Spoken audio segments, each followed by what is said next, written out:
jechuudha.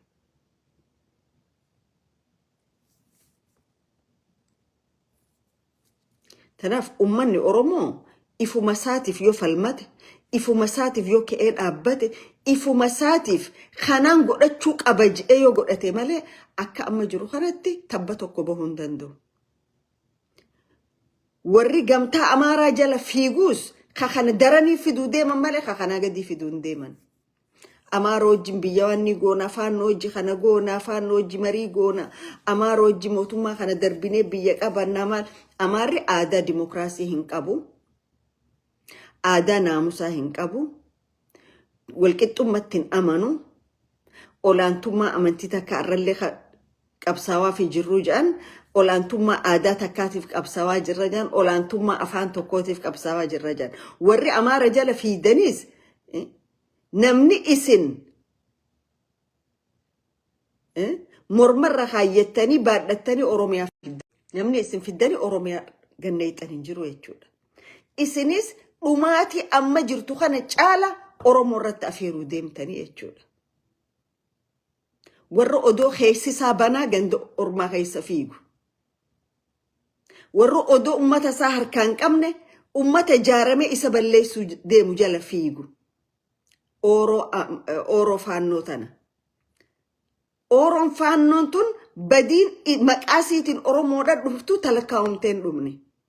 Maaliif faannoon Oromoon baduu qaba, Oromoon ni jedhan hin jiru, lafti tun gubbaa hanga gadii keenya biyya tana keessa ortodoksii malee amantiin takka jiraachuun qabdu warra ja'u, warra namummattiin amanne, warra walqixxummattiin amanne, kasi balleessuuf deemu, warra kana wajjiniin walii galee biyya san keessatti dimokiraasii labsaa jetta.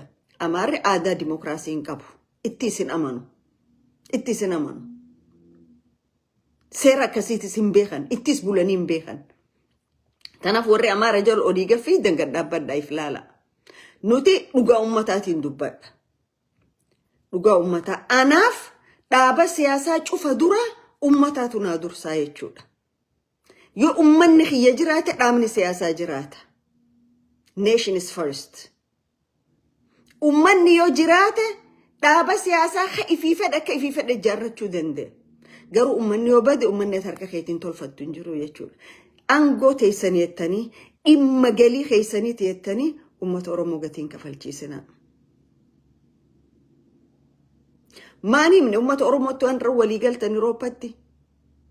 በኢትዮጵያ አንድነት አንደራደርም ጀተኒ ሚቲ ማንም ነሬ አሲን ኡመቱ ኦሮሞ ኢሲን ቢሊሶም ሲነቻ አሲን አሞ ተኩማን ኢትዮጵያ ጋፊ ኸይሰን ሰይኑ የተን አስት داخل الصندوق خبرها في السوق جان አቲ ነምኒ ነቁበን ቀቡፍ ቴሳ ገሩ ቡኾን ከጭፍቲ አለጅራ ይቹዳ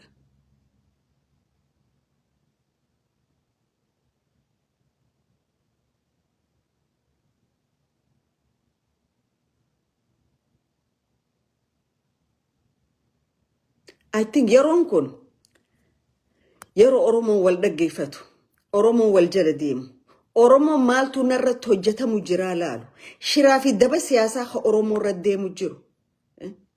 Asiin I think Amaarri silaa kana wajji fiidan kun biyya isin wajji seentanii garabbiin isin laaffisee mootummaa cundura kana yakkamaa kana garagalchitanii aangoo prime ministerummaa ka pirezidaantummaa isinii kanninaan Oromoon yoo dhumte dhimman qabdan isin. Oromoon tunuu haxaa'umte dhimman qabdan. Because abjuun teessanii fi raayin keessan bakkuma sanii jechuudha. Ummanni Oromoo ceekuu itti faannoo baadhatu hin qabu. Ceekuu itti nafxanyaa baadhatu hin qabu.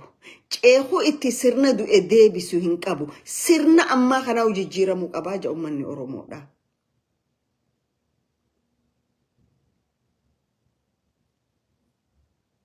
Kanaaf waan hin amannetti waan ifii ittiin amannetti ummata Oromoo gatiin kafalchiisina.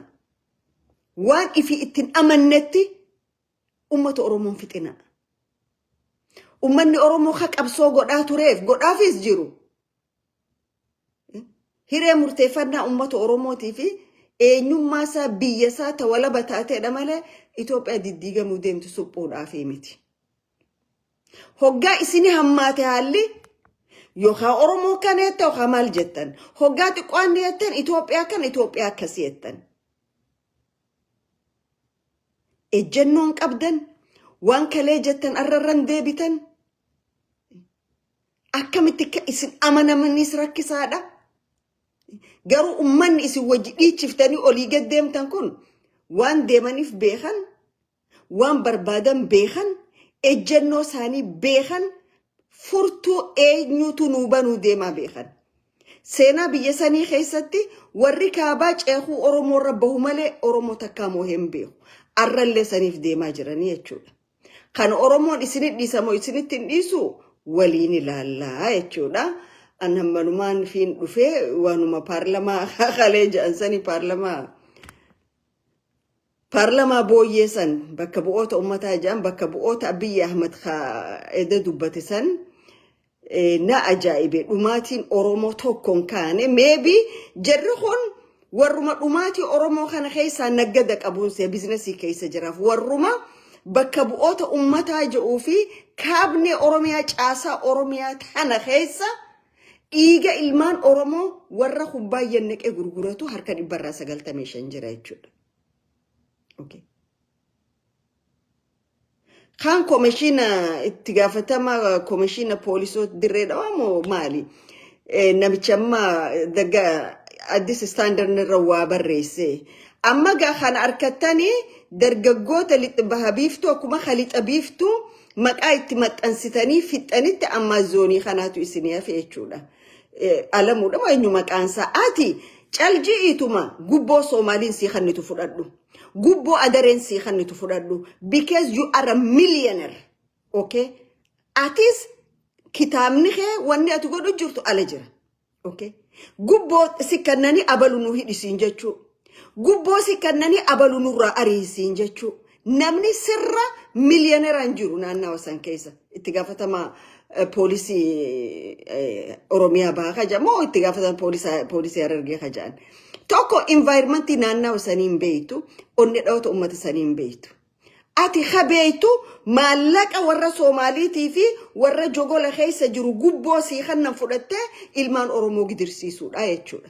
Amma gaa caafii kanaan kaateeti kun amma maal jettan nama 40 meeqa maal ajjeefneettanii lilmeen isin ajjeeftanii sin jirtu.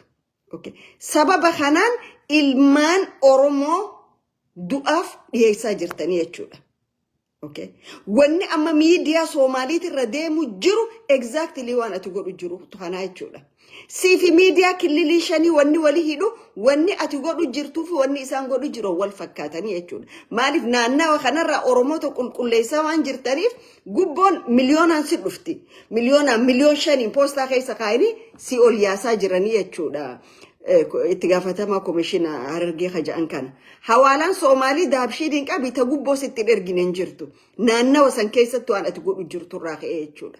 So atis gaafni gatiin kun sii deebi'u numa dhufa jechuudha. Akka dhiya kanatti isin hafu akka hammaate kanatti isin turu jechuudha guyyaan.